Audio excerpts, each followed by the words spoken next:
হিন্দু শাস্ত্রে 33 কোটি দেবদেবতার উল্লেখ পাওয়া যায়। এই 33 কোটি দেবদেবী বললেই সবার প্রথমে আমাদের যে কথাটা মাথায় আসে সেটা হচ্ছে আমাদের হিন্দু ধর্ম মতে মোট 33 কোটি জন দেবদেবী রয়েছে। এটা একটা বিপুল পরিমাণ সংখ্যা, কিন্তু আসলে বিষয়টা সেটা নয়। 33 কোটি দেবদেবীর অর্থ একটু আলাদা। কি সেই অর্থ সব বলবো আজ। এই গুরুত্বপূর্ণ প্রতিবেদন শেষ অবধি দেখুন। আমি দীপেন্দু, দ্য নিউজ বাংলায় আপনাদের স্বাগত জানাই। শাস্ত্র মতে 33 কোটি শব্দের অর্থ হচ্ছে 33 রকম বা 33 প্রকার। আমরা যে উচ্চ কোটি, নিম্ন কোটি, এই কোটি শব্দটা ব্যবহার করি না, সেই কোটি শব্দের অর্থ হচ্ছে প্রকার বা রকম। বেদে যে 33 কোটি দেবদেবীর উল্লেখ পাওয়া যায় তারা হলো 33 রকমের উচ্চ কোটি সম্পন্ন দেবদেবী। শাস্ত্রে এই 33 রকমের দেবদেবীর উল্লেখ পাওয়া যায়। কি রকম? এই 33 কোটি দেবতাদের শ্রেণীতে রয়েছেন 8 জন বসু, অর্থাৎ অষ্ট বসু আমরা যা বলি, 11 রুদ্র, 12 আদিত্য এবং ইন্দ্র ও প্রজাপতি। কেউ কেউ আবার ইন্দ্র আর প্রজাপতির বদলে বলেন যে ওই 32 এবং 33 কোটি যে দেবদেবী তারা হলেন অশ্বিনী কুমারদ্বয়। তাহলে কি হলো? অষ্ট বসু, 11 রুদ্র, 12 জন আদিত্য এবং অশ্বিনী কুমারদ্বয়। বসু, এবার প্রথমে আসছেন অষ্ট বসু। এই বসু কারা? বসু অর্থাৎ আমাদের যে আত্মা স্থায়ী করেন, অর্থাৎ এবং সেখানে তারা বাস করেন। এই অষ্ট বসু কারা? অষ্ট বসু হলেন ধরা, জল, অগ্নি, বায়ু, আকাশ, চন্দ্র, সূর্য ও নক্ষত্র। এই 8টি বসু প্রজার ধারণ ও পালন করে থাকেন। এনারা আমাদের আত্মার মধ্যে অবস্থান করেন এবং এই অষ্ট বসু আমাদের জীবনকে চালনা করেন। এরপরে আসছেন 11 রুদ্র। এই রুদ্র কারা? প্রথমেই বলি, রোদন শব্দ থেকে রুদ্র শব্দটা এসেছে।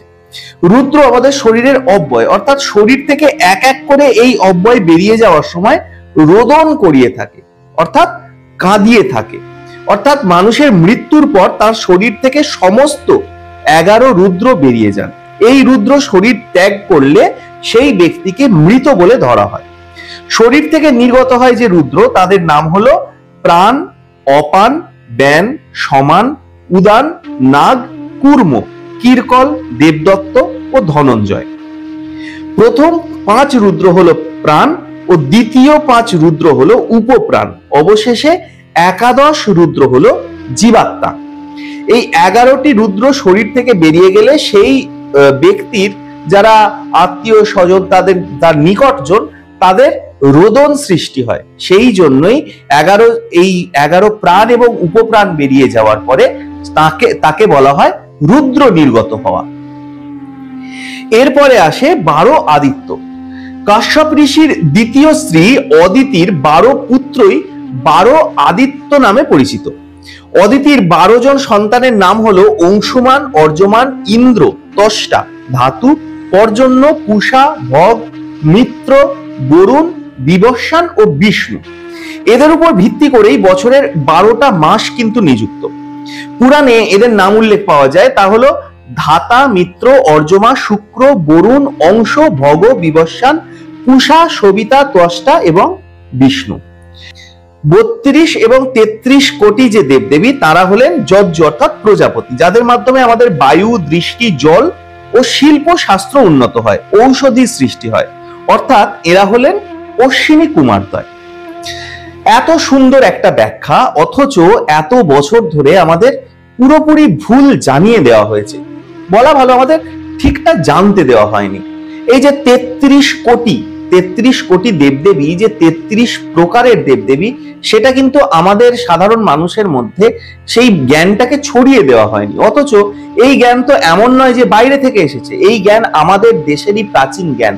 এই জ্ঞান আমাদের দেশেরই বিভিন্ন প্রাচীন পুরাণ, বেদ, এই সমস্ত বইতে আমাদের এই সমস্ত জ্ঞান প্রচার করা হয়েছে, রীতিমতো প্রচার করা হয়েছে। কিন্তু সেই প্রচার একটা সময়ের পর থেমে গেছে।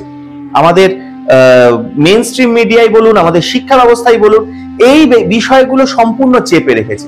কিন্তু আমরা চেপে রাখবো না, কবর থেকে খবরে তুলে আনবো এই ধরনেরই সব চেপে রাখা তথ্য। আপনাদের মূল্যবান এবং গুরুত্বপূর্ণ মতামত জানান দ্য নিউজ বাংলার কমেন্ট সেকশনে, আর দেখতে থাকুন দ্য নিউজ বাংলা। বর্তমানের পাশাপাশি ইতিহাসের পাতায় হারিয়ে যাওয়া এই ধরনের কোনো তথ্যই আমরা চেপে রাখতে দেব না।